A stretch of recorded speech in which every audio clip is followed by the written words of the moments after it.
জয় হিন্দ বন্ধুরা, super traders India YouTube চ্যানেলে আপনাদের স্বাগত জানাই। তো আজকের দিনে নিফটিকে আমরা যদি দেখি তাহলে নিফটি নেগেটিভ ক্লোজিং দিচ্ছে ওই 1.5% মতো, এবং গত 5 দিনের মধ্যে আমরা নিফটিকে যদি চেক করি তাহলে ধীরে ধীরে মার্কেট একটু নিচের দিকে আসছে। তো যাই হোক, ধীরে ধীরে নিচের দিকে আসছে। এখন ট্যারিফের ব্যাপারটা কতটা কি হয় সেটা এখনও পর্যন্ত ক্লিয়ার নয়, তার কারণে বাজারে একটা নেগেটিভিটি চলছে আপাতত। তো আজকের দিনে 25,000-এর ওপরেই আপাতত ক্লোজিংটা দিয়েছে, যেটা একটা ভালো লক্ষণ। আগামী দিনে কি হয় দেখা যাক। তবে আমাদের মার্কেট ক্লোজ হয়ে যাওয়ার পরেই আমাদের কাছে চলে এসছে একটা কিন্তু দারুণ ডাটা, এবং সেই ডাটাটা কিন্তু চমকানো ডাটা, খুব ভালো ডাটা এসছে একটা। তো ডাটাটা কি? ডাটাটা হচ্ছে আমাদের ইন্ডিয়ার ইনফ্লেশন ডাটা, যেটা প্রতি মাসের 12 তারিখে আসে। এবার এই 12 তারিখটা যদি শনিবার এবং রোববার পড়ে যায় তাহলে সেটা তারপরে নেক্সট যেদিন পড়ে শনি রোববারটা বাদ দিয়ে সেদিনকে ডাটাটা আসে। তো 12 তারিখ আমাদের শনিবার পড়েছিল, যার কারণে শনিবার রোববার 12-13 বাদ আজকের দিনে 14 তারিখ। তাই জন্য আজকে আমাদের মার্কেট ঠিক ক্লোজ হয়ে যাওয়ার পরেই এই ডাটাটি চলে আসে। এখন সেই ডাটাটা আপনাদের সামনে দেখাবো। তো ডেটটা দেখতেই পাচ্ছেন, জুলাই 14, 2025। ইন্ডিয়ার কান্ট্রি হচ্ছে ইন্ডিয়া। তো ডাটাটা কত এসছে? 2.10। মার্কেটের এক্সপেকটেশন কত ছিল? 2.50। প্রিভিয়াস ডাটা কত ছিল? 2.82। তার মানে প্রিভিয়াস ডাটা 2.82, তার তুলনায় এই মাসে 2.10। মার্কেটের যেটা এক্সপেকটেশন ছিল 2.50, তার সেটাকেও কিন্তু ইনফ্লেশন বিট করে দিয়েছে। তো যার মনে প্রশ্ন হবে যে এটা লাল নেগেটিভ সংকেত দেখাচ্ছে, তো এটা নেগেটিভ না। ইনফ্লেশন যত নিচে আসবে, মানে মুদ্রাস্ফীতি যত নিচে আসবে সেটা আমাদের জন্য ভালো।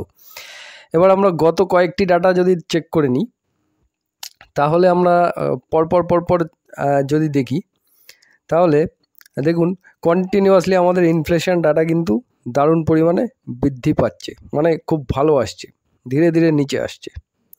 4.31, সেখান থেকে 3.61, 3.34, কন্টিনিউ ধীরে ধীরে ইনফ্লেশন আমাদের নিচে আসছে। নিচে আস্তে আস্তে এখন 2.10 পর্যন্ত চলে এসছে। তো এই যে ডাটাটা এসছে, এই ডাটাটা কিন্তু খুব দারুণ একটা পারফেক্ট একটা ডাটা, চমকানো একটা ডাটা বলতে পারেন।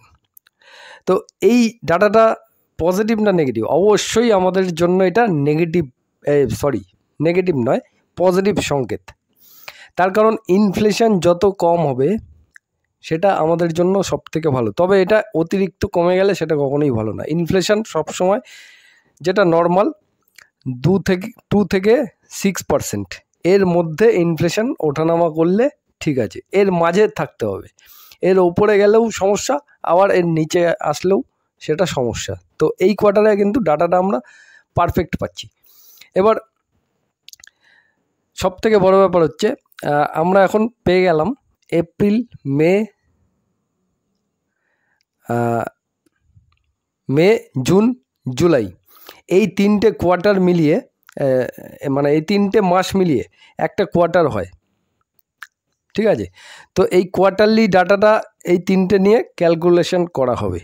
ক্যালকুলেশন করে যেটা মানে আরবিআই একটা ক্যালকুলেশন করে, আরবিআই যেটা ক্যালকুলেশন করে সেটা হচ্ছে কোয়ার্টারলি ক্যালকুলেশন করে। এবার আরবিআই এর কোয়ার্টারলি ক্যালকুলেশন যেটা ছিল সেটা হচ্ছে 2.9%, মানে 3টে কোয়ার্টার মিলিয়ে। এবার এই 3টে কোয়ার্টার মিলিয়ে অ্যাড করে আপনি 3 দিয়ে ভাগ করলে তবে গিয়ে দেখতে পারবেন ওই মোটামুটি এটা ডাটাটা 2.6% আসছে, যেটা আরবিআই যেটা এক্সপেকটেশন করছিল 2.9, তার থেকেও কিন্তু তুলনামূলক ডাটাটা কোয়ার্টারলি বেটার এসছে। তাহলে এই যে ডাটাটা বেটার এসছে, এই ডাটাটা বেটার আসার পরে ইনভেস্টরদের ক্ষেত্রে এটা সুবিধা আছে লং টাইম ইনভেস্টিংয়ের জন্য। কেন? তার কারণ হচ্ছে এই ইনফ্লেশন যতক্ষণ পর্যন্ত ঠিক থাকবে, তার সাথে সাথে আমাদের জিডিপি ডাটাও ঠিক থাকবে। তো সেটা হচ্ছে আরবিআই এর কাছে তখন একটা কি সিগন্যাল যায় যে একটা রেট কাট হওয়ার সম্ভাবনা আছে। এবং গত 3টে কোয়ার্টারে আমরা পরপর রেড কার্ড অবশ্যই পেয়েছি আরবিআইয়ের তরফ থেকে। এবারে কিন্তু আবারও আমরা ইনফ্লেশন ডাটা ভালো পেলাম, এরপরে জিডিপি ডাটাও আমরা যদি বেটার পাই তাহলে সম্ভাবনা আছে যে আরবিআই কিন্তু রেড কার্ড আবার করতে পারে। তো এটাই হচ্ছে একটা পজিটিভ সংকেত। এইবার আপাতত এখন এই যে ইনফ্লেশন ডাটাটা এসছে সেটা তো খুবই ভালো, মার্কেট এর রিয়াকশান পজিটিভই দেখানোর চান্স বেশি। এবার তার মাঝখানে যদি ট্যারিফের কোনো খবর চলে আসে সেক্ষেত্রে আবার মার্কেট অন্যরকম রিয়াকশান দেখাতে পারে। এবার চলে আসবো অন্যান্য খবরগুলোতে। নেক্সট হচ্ছে ওলা ইলেকট্রিক আজকের দিনে হঠাৎ করে রকেট হয়ে গেছে, দারুণ পরিমাণে একটা মুভমেন্ট দেখিয়েছে। হঠাৎ কি এমন হয়ে গেল চলুন দেখে নিই। তো ওলা ইলেকট্রিকের চলে এসছে কোয়ার্টার রেজাল্ট, জুন কোয়ার্টারের রেজাল্ট 828 কোটি টাকা রেভিনিউ, যেটা আগের কোয়ার্টারে ছিল 611 কোটি। তো 611 কোটির রেভিনিউ 828 কোটি রেভিনিউতে কিছুটা বৃদ্ধি পেয়েছে। তবে ইয়ারলি যদি আমরা দেখি তাহলে প্রিভিয়াস ইয়ারে জুন কোয়ার্টারে সেলস কোম্পানির কত ছিল 1644 কোটি, সেটা কিন্তু প্রায় হাফ হয়ে গেছে 50%। কোয়ার্টারলি কিছুটা রেভিনিউ বেড়েছে, তবে কোম্পানির প্রবলেম হচ্ছে একটাই, সেটা হচ্ছে এক্সপেন্স।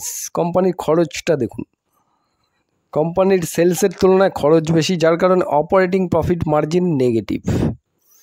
তো এই জায়গায় যতক্ষণ পর্যন্ত ঠিকঠাক না হবে ততক্ষণ কিন্তু কোনো ভালো কিছু দেখা যাচ্ছে না।